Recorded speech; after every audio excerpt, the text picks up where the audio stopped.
एक राजा है अयोध्या के जिनका नाम है त्रिशंकु। उसी टाइम श्राप देते हैं, वो पिशाच बन जाता है। अगर बलि नहीं देनी है तो ऋचिक ऋषि ने अपना बड़ा बेटा क्यों नहीं दिया और उनकी पत्नी सत्यवती ने अपना छोटा बेटा क्यों नहीं दिया? करते कह रहे मैं एक नया ही स्वर्ग बना देता हूँ। अश्वमेध यज्ञ के अंदर घोड़े की जगह एक इंसान को खरीदा गया कई लाखों गायें देकर। घोड़े की जगह घोड़ा क्यों नहीं लाया गया? एक इंसान के लिए प्रकृति के सारे नियम ताक पे रख दिए गए, जहां पे उसको बिना मरे ही स्वर्ग भेजने की पूरी व्यवस्था कर दी गई। ऐसा क्यों और किसने किया? ये सारी बातें हमें तब पता चलती है जब हम लोग वाल्मीकि रामायण पढ़ते हैं। बालकांड के अंदर जब विश्वामित्र जी की कहानी सदानंद जी श्री राम और लक्ष्मण को सुना रहे हैं, तब वो बता रहे हैं उनको कि जब विश्वामित्र जी वशिष्ठ जी से हार गए युद्ध के अंदर, क्योंकि विश्वामित्र जी एक बहुत बड़े राजा थे, उनको उनकी गायें पसंद आ गई थी, कामधेनु गायें, और वो चाहते थे कि वो मेरे पास आ जाए, क्योंकि दुनिया की जितनी भी इंपॉर्टेंट चीजें वो राजा के पास होनी चाहिए। वशिष्ठ जी जब मना कर देते हैं तो वो उनसे युद्ध करते हैं, हार जाते हैं। उसके बाद फिर वो धनुर्वेद का ज्ञान लेके शंकर जी से आते हैं, वापस युद्ध करते हैं, फिर हार जाते हैं। उसके बाद वो अपना एक अलग से ही पूरा प्रॉपर चाहते हैं कि मैं उनके लेवल तक पहुंच जाऊं जिस लेवल में वशिष्ठ जी हैं, घोर तपस्या करने लग जाते हैं। इसी बीच में एक राजा है अयोध्या के जिनका नाम है त्रिशंकु, सूर्यवंशी राजा हैं। वो जाके अपने कुलगुरु वशिष्ठ जी से बोलते हैं कि गुरुदेव मुझे स्वर्ग जाना है, बिना मरे है शरीर, तो इसका आप कुछ कीजिए, कोई हवन, कोई यज्ञ कुछ कीजिए। वशिष्ठ जी कहते हैं ये इम्पॉसिबल है, क्योंकि जो आपका प्रकृति में आया है उसने जाना है, वो मर के ही जा पाएगा, आप ऐसे नहीं जा सकते।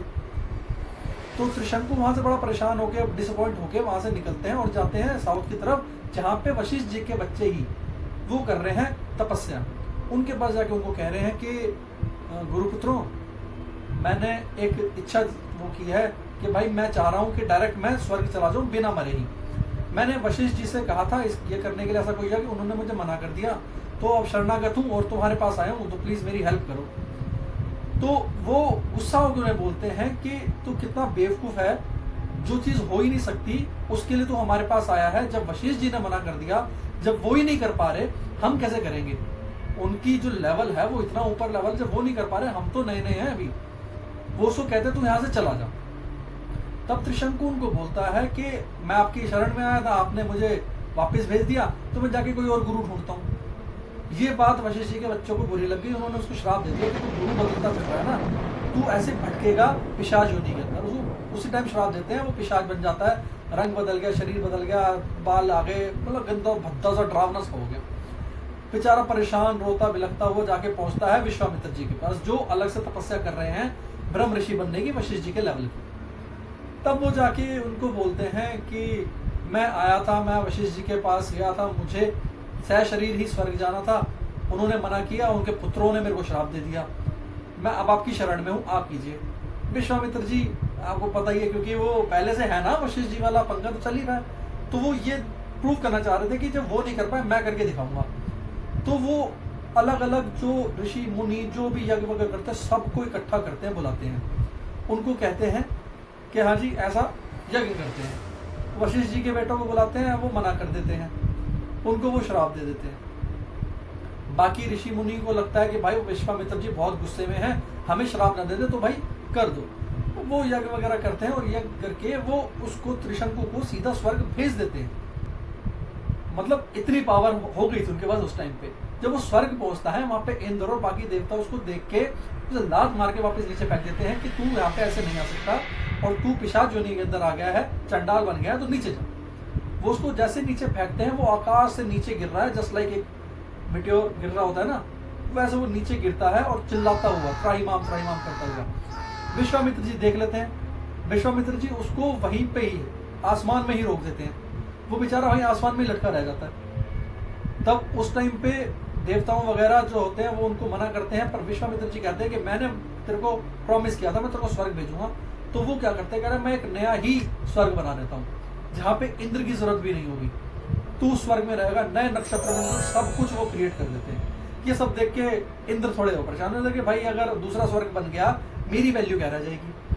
तब वो सारे देवता ब्रह्मा जी सब मिलके आते हैं, विश्वामित्र जी से बोलते हैं कि भाई जो आप कर रहे हो ऐसे ठीक नहीं है। पर विश्वामित्र जी कहते हैं प्रॉमिस किया है, प्रॉमिस तो मैं पूरा करूंगा, ऐसा नहीं हो सकता। तो उसके बाद विश्वामित्र जी को सारे ब्रह्मदेव और बाकी सब कहते हैं कि ठीक है, आपने जो बनाया नक्षत्र मंडल ये रहेगा साउथ डायरेक्शन में, अलग से रहेगा, और इन सब के अंदर अलग से त्रिशंकु भी वहीं पे ही रहेगा। तो त्रिशंकु फिर वहीं पे रह रहा था, और आज भी कहते हैं कि वो एक तारे की फॉर्म में वहां पे प्रेजेंट है। अब ये सब जब इतना सारा प्रॉब्लम क्रिएट हो गई, ये साउथ में है, तब विश्वामित्र जी अपने सारे ऋषि मुनि उनके साथ थे, उनको कहते हैं कि यहाँ पे सब कुछ बहुत प्रॉब्लमेटिक हो गया है, सब कुछ खराब हो गया है, हम आगे चलते हैं दूसरी तरफ। तो नॉर्थ में आते हैं और पुष्कर जी पहुंचते हैं, और वहां जाके पुष्कर जी में वो तपस्या करते हैं, बहुत गंभीर तपस्या में लग जाते हैं। वहीं दूसरी तरफ अयोध्या के एक और राजा है अम्बरीश, वो सोचते हैं अश्वमेध यज्ञ करने का, घोड़ा लाते हैं, सब कुछ इकट्ठा करते हैं, पर इसी बीच में इंद्र आते हैं और उनका यज्ञ का घोड़ा लेके चले जाते हैं। अब यज्ञ का घोड़ा गायब हुआ तो जितने भी उनके पुरोहित वगैरह थे वो उनको कहते हैं कि भाई यज्ञ का घोड़ा तुम्हारा चोरी हुआ है, तुम्हारी नीयत खराब थी, उस चक्कर में हुआ है, अब जाओ घोड़ा ढूंढ के लाओ। वो अपनी पूरी सेना लगा देते हैं घोड़ा ढूंढने के लिए, पर मिलता नहीं। तब वो कहते हैं उनके पुरोहित वगैरह कि अगर घोड़ा नहीं मिल रहा तो उसकी जगह किसी पुरुष को लेके आओ, किसी आदमी को लेके आओ उसकी जगह, घोड़े की जगह, और वो घोड़े की जगह वो बंधेगा।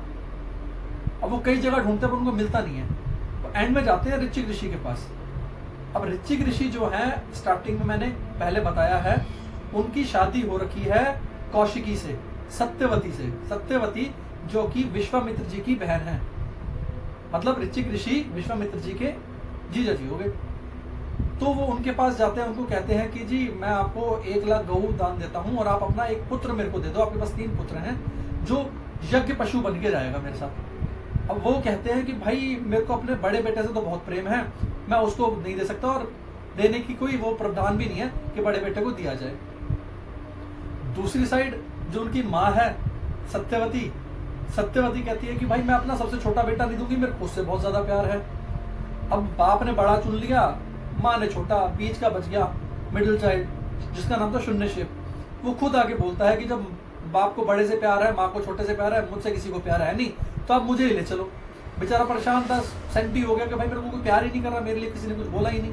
बेचारा रोता परेशान होता हुआ चला जाता है, कहाँ पे, अम्बरीश के साथ। वो उसको लेके जा रहे हैं और रास्ते में पुष्कर में वो रुकते हैं। वहां पे पुष्कर में रुकने के बाद वो थोड़ा आराम कर रहे होते हैं। वहीं पे ही शून्यशेप को पता चलता है कि विश्वामित्र जी यहाँ हैं। बेचारा रोता भागता तड़पता वो पहुंचता है विश्वामित्र जी के पास, गोद में जाके गिरता है अपने मामा के। विश्वामित्र जी मामा लगते हैं उसके, मामा के पास जाके उनको कहता है कि मैं आपकी शरण में आया हूँ, वो अम्बरीश राजा है, वो मेरे को यज्ञ पशु बना के लेके जा रहा है, आप मेरी रक्षा कीजिए, ऐसा कुछ कीजिए कि भाई मैं बच जाऊं।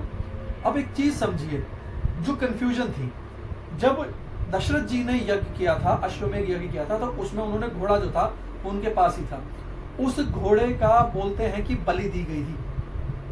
पर जब वहीं पे आगे हम उसके आगे पढ़ते हैं तो कहते हैं कि जो कौशल्या माता थी उन्होंने 3 तलवारों से उस घोड़े को स्पर्श किया, उसके बाद वो उसके साथ उसके आसपास एरिया में नेक्स्ट नाइट उन्होंने स्टे किया था।